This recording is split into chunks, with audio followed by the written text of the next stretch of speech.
Oh, this is 800 pounds. 800 solid ass pounds. आज हम बात कर रहे हैं बॉडी बिल्डिंग के लेजेंड रोनी कोलमन के बारे में। रोनी अपनी अद्भुत ताकत, मैसिव मसल्स, बड़े शरीर और बहुत कठिन वर्कआउट रूटीन के लिए मशहूर हैं। वो एक सुपर ह्यूमन है जिन्होंने लगातार 8 बार मिस्टर ओलंपिया प्रतियोगिता जीती और कई लोगों को वजन उठाने के लिए प्रेरित किया।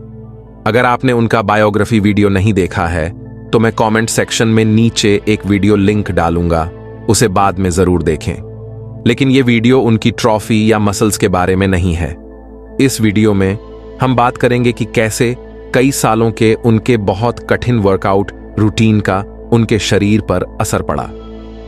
ठीक है, तो असल में हुआ क्या? चलिए इस बारे में बात करते हैं। रोनी की कुल 13 सर्जरी हुई, जिनमें उनके दोनों हिप्स को रिप्लेस करना, गर्दन और पीठ की सर्जरी और कई तरह के अलग अलग ऑपरेशन शामिल हैं। अपने पूरे करियर के दौरान रोनी अपनी अग्रेसिव ट्रेनिंग स्टाइल के लिए जाने जाते थे।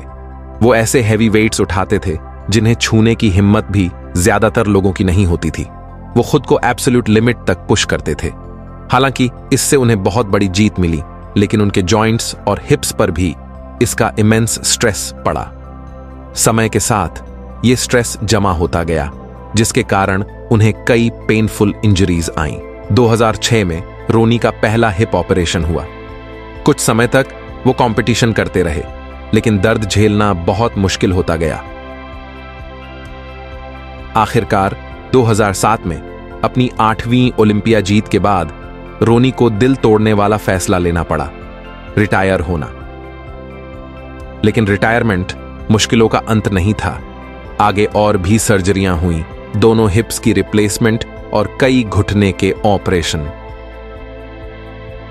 कुछ समय तो ऐसा भी था जब रोनी चल भी नहीं पाते थे, पूरी तरह से व्हीलचेयर पर निर्भर थे।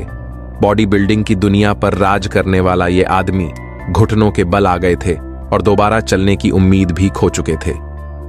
शरीर को सीमा से आगे धकेलने की कीमत रोनी को चुकानी पड़ी।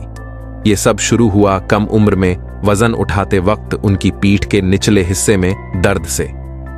1997 में ये दर्द इतना बढ़ गया कि उन्हें ऑपरेशन करवाना पड़ा, मगर रोनी फिर भी प्रतियोगिताओं में हिस्सा लेना चाहते थे। 2006 तक उनके हिप्स भी खराब हो चुके थे और एक हिप को रिप्लेस करना पड़ा। 2014 में उनके दूसरे हिप का भी ऑपरेशन हुआ। 2015 में एक हवाई यात्रा के कारण उनकी पीठ का दर्द बहुत ज्यादा बढ़ गया, जिसके बाद उन्हें 13 घंटे तक चलने वाला पीठ का ऑपरेशन करवाना पड़ा। इसके बाद के सालों में नई परेशानियों और दिक्कतों को ठीक करने के लिए उन्हें नौ और पीठ के ऑपरेशन करवाने पड़े। भले ही ये ऑपरेशन उनकी मदद के लिए किए गए थे, लेकिन इनके कारण उन्हें लगातार दर्द रहने लगा और चलने फिरने में भी दिक्कत होने लगी। एक इंटरव्यू में रोनी ने बताया कि असल में उनकी पीठ हाई स्कूल में डेड लिफ्टिंग करते वक्त इंजरी हो गई थी। उन्होंने रुककर दर्द को ठीक करने की डिसीजन नहीं लिया। उनके शब्दों में, उन्हें सिर्फ वजन उठाते वक्त ही दर्द होता था, बाद में बिल्कुल नहीं। इसलिए उन्होंने उस वक्त इस पर ध्यान नहीं दिया। यहां तक कि मिस्टर ओलंपिया प्रतियोगिता से कुछ हफ्ते पहले भी उनकी पीठ बैक स्क्वाट करते वक्त इंजरी हो गई थी। दर्द इतना असहनीय था कि वो हिल भी नहीं पाए और प्रतियोगिता से नाम वापस लेने का विचार करने लगे थे। 2000 में अपने तीसरे मिस्टर ओलंपिया की तैयारी के दौरान रोनी ने डेडलिफ्ट में 342 किलो वजन 4 बार उठाए और फिर 377 किलो वजन 2 बार उठाए। ये दोनों अविश्वसनीय लिफ्ट्स उनकी नियमित ट्रेनिंग का हिस्सा नहीं थीं, बल्कि उन्होंने इन्हें वर्कआउट वीडियो के लिए किया था, जिन्हें बाद में उन्होंने डीवीडी पर बेचा। इसके बावजूद वो हमेशा भारी वजन के साथ ट्रेनिंग करते थे। उदाहरण के लिए 2003 में उन्होंने 5 बार 224 किलो का बेंच प्रेस किया। 2005 में अपनी 8वीं और आखिरी मिस्टर ओलंपिया जीत से पहले उन्होंने 265 किलो का स्क्वाट 10 बार किया, जब तक उनकी नाक से खून नहीं बहने लगा। जी हां, 263 किलो का यह स्क्वाट उनके शरीर पर इतना दबाव डाल गया कि उनकी नाक से खून आने लगा। लेकिन वो कभी रुके नहीं, बस लगातार ट्रेनिंग करते रहे। हफ्ते में 2 बार पैरों की ट्रेनिंग, एक वर्कआउट में बैक स्क्वाट और दूसरे में फ्रंट स्क्वाट। 2018 में ही उनकी स्पाइन की 3 सर्जरी हुई, 8वीं, 9वीं और 10वीं। पहली सर्जरी उनकी स्पाइन की हड्डियों को जोड़ने के लिए की गई थी, दूसरी पिछली सर्जरी में लगाए गए स्क्रू जो टूट गए थे उन्हें ठीक करने के लिए की गई थी, और तीसरी सर्जरी में सभी स्क्रू को बड़े स्क्रू से बदलने के लिए की गई थी। यह जानना आपके लिए जरूरी है कि हर सर्जरी पर उन्हें लगभग 3 से 5 लाख अमेरिकी डॉलर खर्च करने पड़े। उनकी आखिरी 3 सर्जरी पर उन्हें कुल मिलाकर करीब 20 लाख अमेरिकी डॉलर खर्च करने पड़े। लेकिन यह रोनी कोलमन की आखिरी सर्जरी नहीं थी। 2020 में सॉकेट्स टूट जाने के कारण उनके दोनों हिप्स को फिर से बदलना पड़ा। कुल मिलाकर 13 ऑपरेशन हुए। उनके हिप्स 2 बार, उनकी गर्दन 2 बार और उनकी पीठ 9 बार। उनकी स्पाइन की हड्डी की सभी 25 डिस्क पर ऑपरेशन हो चुका है। उनकी पूरी स्पाइन की हड्डी एक डिस्क को छोड़कर जुड़ी हुई है, जिसमें अब भी समस्या है। 2020 में जो रोगन के साथ इंटरव्यू में कोलमन ने अपनी दोबारा बनाई गई स्पाइन के बारे में बताया, मेरी स्पाइन में 14 स्क्रू है। डिस्क को जोड़ने के लिए 2 केजेस और लगभग 18 इंच लंबी 2 रॉड्स लगी हुई हैं। इन सभी ऑपरेशनों के बाद रोनी बिना सहारे या सपोर्ट के चल नहीं सकते। अपने हिप्स और नीज पर कई ऑपरेशनों के बाद अब रोनी लेग ब्रेसेस और एक वॉकिंग स्टिक के सहारे चलते हैं। उन्होंने जो दर्द सहा है वो अकल्पनीय है, ऐसा दर्द जो ज्यादातर लोगों को तोड़ सकता है। फिर भी उनका हौसला मजबूत है, उनकी आवाज पहले जैसी मजबूत है।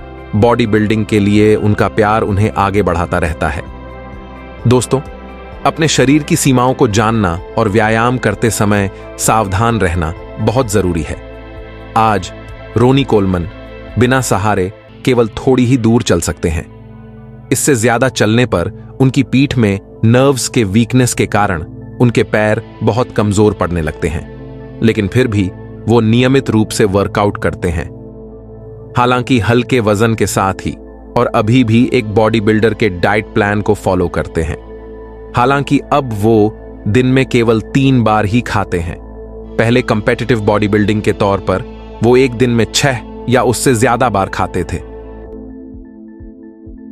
लेकिन रोनी कोलमन हार मानने वालों में से नहीं है। उन्होंने अपनी चुनौतियों का सीधे सामना किया, फिजिकल थेरेपी और रिहेबिलिटेशन करवाया।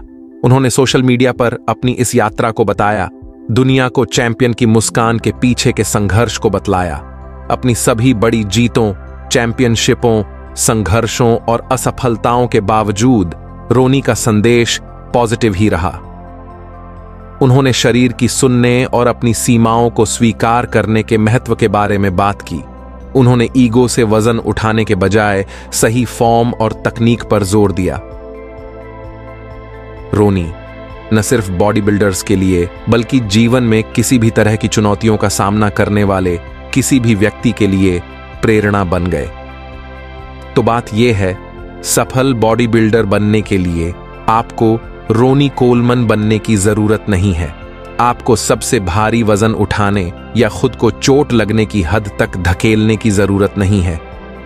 रोनी की कहानी एक याद दिलाने वाली कहानी है कि सबसे मजबूत शरीर की भी लिमिट्स होती हैं।